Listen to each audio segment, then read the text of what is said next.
you guys doing today? It's Anthony Gangi. Welcome to another episode of On the Line.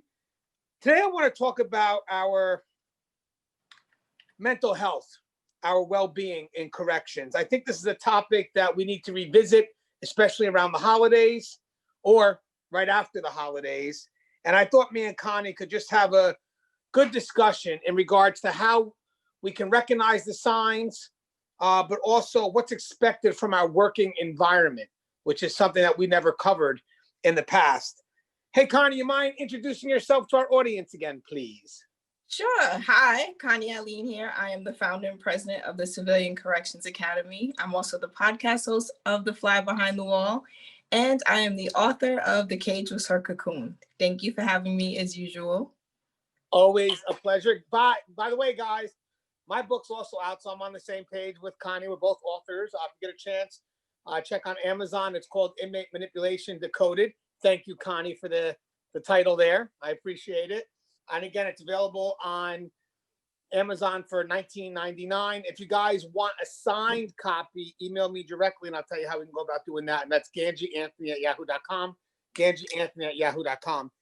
Hey, Connie, when we're talking about the mental well-being of our staff, and yes, we're going to be talking about correctional staff, because even though I believe the officers, yes, they do face a lot of stressors, I also believe that our civilian staff also deal with the same amount of stressors.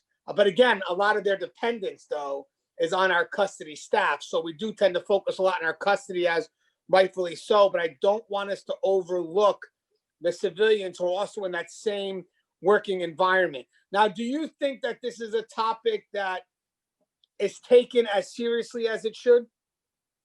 So I don't think so. I think that we take for granted just how tough it can be to work in that environment for an officer and for a civilian staff.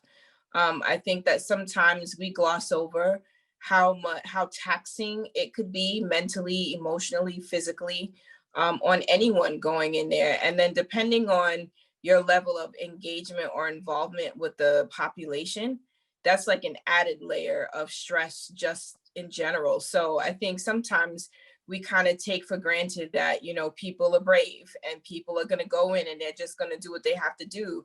And we kind of chalk it up to them just being professionals, but it requires a lot more to keep going sometimes. Now, when people ask me, what's the one tip that you would give anybody entering the field of corrections? Now, obviously, I like for people to know there's many tips. But if I really had to focus on just one being the most important, I think for me is knowing who you are when you enter this profession, so you know who you are when you leave this profession. Now, I think when I give out the discussion real quick, I'm gonna be talking a lot about the uniform. I think Connie's gonna be able to balance that with the non-uniform staff. But for me, when I entered this profession, I wanted to make sure that I had a good foundation of self. I wanted to make sure I knew who I was, because I heard things. I heard that this profession can change you. But having said that, I need to know who I am first so I can identify if the changes are happening. So right before I entered the profession, I really got a true sense of self, understanding, who I am, my loved ones, how I am when I'm with them, because the last thing I want to do is be this person that my loved ones don't want to be around. Now, with that said, for me, it was about who I was before I put on the uniform, but more importantly, who I was becoming when I took the uniform off. There's that middle where when you're wearing that uniform is, to me, the greatest concern. But having said that, Connie, when it comes to knowing who you are entering this profession, how important is that? So I think knowing who you are is critical. It's actually part of the Civilian Corrections Academy. It is the first course that you take, knowing who you are. I think essentially when you are in tune with who you are, your insecurities, your vulnerabilities, your strengths, I think that makes you better off or more prepared, because you're less likely to have one of your weaknesses, for lack of a better word, manipulated, right? Because it exists, right? You know that this aspect of you is something that's under development, And so when you come across a situation where you believe you might be vulnerable because you know who you are, it's much easier for you to go ask for help. And I think that's where we want the mindset or the peoples to come in, knowing that, you know what, there may be some challenges that I'm still developing as a professional. Here's what I know about me. And because of that, I'm going to remove myself from a situation. Or because of that, I'm going to ask the supervisor for guidance because I'm accustomed to doing these things. This is how I usually respond. And I know that those responses haven't ended up well. I think it's critical that you know who you are before you step into this profession, because it also serves as that barometer as you start to change, because the profession will change you. I mean, I was usually really quiet and behind the scenes, very shy. And that completely changed after my first 3 months in corrections, so absolutely there will be some changes. And I think being able to tap into, who you were prior to coming in and who you intend to be really will matter. Yeah, and the reason why I said becoming when you take off the uniform is because the changes are slow or subtle. It's not going to happen after day one. But it's going to happen if you don't keep yourself in check. And like you said, I like that barometer because that's the truth. You got to have something to measure. Who was I coming in? So now I know where I'm at the end of each day. And sometimes I feel that the things we have to deal with every day, the things that we have to see, I think that people expect us to be okay with it. I know William Young says it's okay to not be okay. And what I get from that, what that means to me is that what we're going to see every day may be something that we shouldn't really normalize. We should be able, again, we could still handle it. Don't get me wrong. I'm not saying that, but we should also be aware of the behavior that seems to normalize that, because at one point that could be a change, and that could be a change that affects us, at home, maybe not so much at the workplace, because the workplace may not put us in a position where we're going to be vulnerable, where we can express that level of vulnerability. And I think you sense it a lot with officers because you get the sarcasm, the cynical approach. You know how it is, but there are many things that we're going to have to deal with. Some people, even death of an inmate can get to staff for many reasons, whether it's the responsibility of that life I'm responsible for, or it's just a human, or the consequence of the death. Am I going to get in trouble for it? But having said that, the environment that we work in has to know that we're human, and there are going to be times that we're going to feel vulnerable, and there has to be a moment where we check on those individuals. What's funny is even after an inmate, let's say, takes their own life, there's the liability of how could this happen? But let's say you did have an officer that was doing their job, was doing what's expected, but the inmate was able to circumvent and do what they could to accomplish the task. Most of the pressure is going to be on that officer worrying, oh my God, am I going to lose my job? I don't know if anybody even asks that officer, how do you feel about what happened? I mean, are you able to process that? And I think that's something where even the people that do have a concern, let's say that death did affect me, I don't know if I'm going to trust my peers who actually may be in the best position to help me, or management, to admit I don't feel good with this. So a lot of the pressure is, yes, us knowing that we have a concern, which comes from that foundation of who we are, to notice the subtle change, but also what I expect from my peers and management in regards to, if I have a problem, can I tell you, and how you're going to treat me afterwards, correct? Yeah, I mean, I think that, for us to kind of work through stuff like that, it matters that we have certain systems in place just for checks and balances, right? So that there isn't that fear to come forward and say, I'm not okay, right? Like, I know there are debriefings that happen after many critical incidents. I know that there are, this EAP, there's all these other things, but I think that when it becomes part of our process, that we just had a critical incident, whether it was inmate, officer, civilian, doesn't matter. It should always be that there's a process in place where folks can go get support, right? It doesn't have to be necessarily that they're having to feel uncomfortable about being vulnerable, because our reality is that we are in the business of working with human beings, right? And when not only are we human beings, but we're working with other human beings, and we form different connections at different times and spaces in, I think, our careers.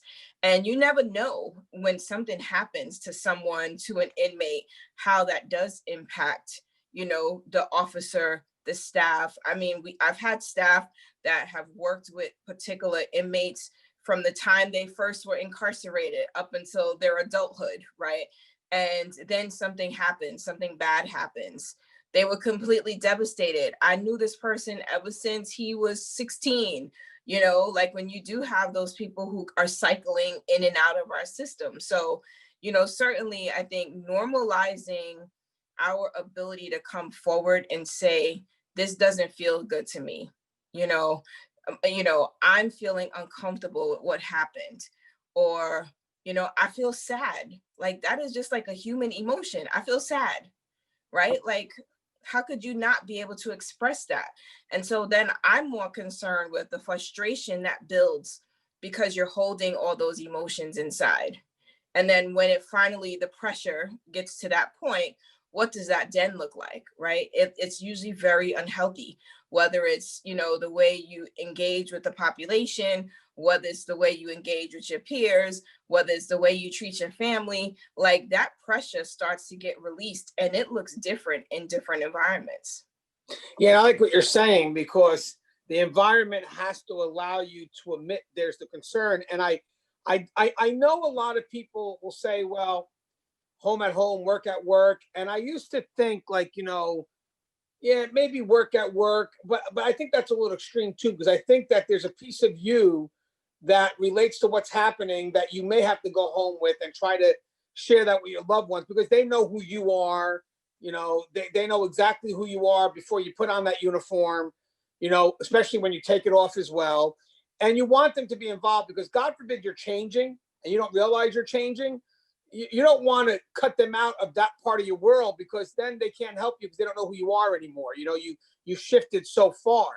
But I also want to say something, as we discovered in the last couple of days here too, is that the people at work also matter, because they're going to help you deal with it in the position you're in. Mm-hmm. The best way I could deal with it and still be effective. And yes, there's going to be conflict with the things that I'm seeing, but how do I manage that conflict, and how do I continue to move forward? And that's something that you got to have the experience to deal with, because that's more of a professional blended with the personal, where I think your family's the personal side, but this is the professional. Like, okay, I just dealt with this. How do I keep moving? Like, okay, so I just dealt with the stress of this moment, but I have the anxiety of the moment happening again, because it's corrections. We could always have another code. So how do I deal with that? How do I keep my mind right, knowing that at any moment something can pop off again? And I think that's where you have to get that expertise, the people that, have done it or are doing it. So again, as we come to cut this video to a close, I think the key here is that you have to, first off, admit you need help, right? If that's the case, and you can kind of feel it through conflict, whatever it is. I mean, you know yourself best, and you have to know where you need to go to get the help. So again, my family can help me with this, but I also think when it comes to being effective at the job, my work environment can help me if it's trusting enough. And that's where I go ahead and I push that on the working environment, including management. Are you providing an environment where if someone's having a concern, that they feel free to come to you with no judgment? The fact that, me coming to you doesn't have a consequence, but rather a benefit, right? Connie, you have anything you'd like to say in closing? I would just like to say that, we are human beings, and in doing this job, it can be very taxing in just so many ways. And that people need to know that they don't have to go at it alone. Yes, there are, certain cultures in different facilities. I mean, you could be in the same state and a different facility has a whole different culture. But, I think it is our responsibility as managers to create a space where there is psychological safety, and where staff know that they can come forward and they could speak up, and that we want to be a resource and a source of support for them. And so I think the more we talk about it and we do normalize this conversation, the more we'll have people not necessarily feeling I gotta be tough and I gotta suppress these emotions, but listen, this is really bothering me. I need to speak to someone about it. So I just ask for anyone who's listening, if you're feeling in any way vulnerable or like you need support, reach out and get it. And for those managers, supervisors, administration, do your best to create an environment where your staff actually feel comfortable to come forward and say, I need help. Yeah, this type of dialogue, I like what you said. It encourages people to speak up if there's a concern. It encourages to build a trusting environment, start with management, but also the peers. And just overall, let's start doing more because, again, a lot of people will say there's not enough. Okay, but I agree, but it also deals with the environment. I mean, people can't say it's not enough if you're not doing enough. The environment's made of people. So let's start with management. Let's start with the peers. And then let's also start with the courage to say, I think if we get to an environment that allows us to admit that we're vulnerable because we're human, then you'll have people that are going to start coming up. But until we do that with the environment first, we can't expect people to come up because they're more focused on the consequence than the benefit of, hey, I have a problem. How can you help me? As always, guys, the show is on the line. On the line. Let me say that one more time. On the line, brought to you by Guardian RFID. I'm a very big fan of them. They have helped me, help the profession. So again, let me just say it one more time. Make sure on the line. As always, guys, please stay safe, and I'll see you next week.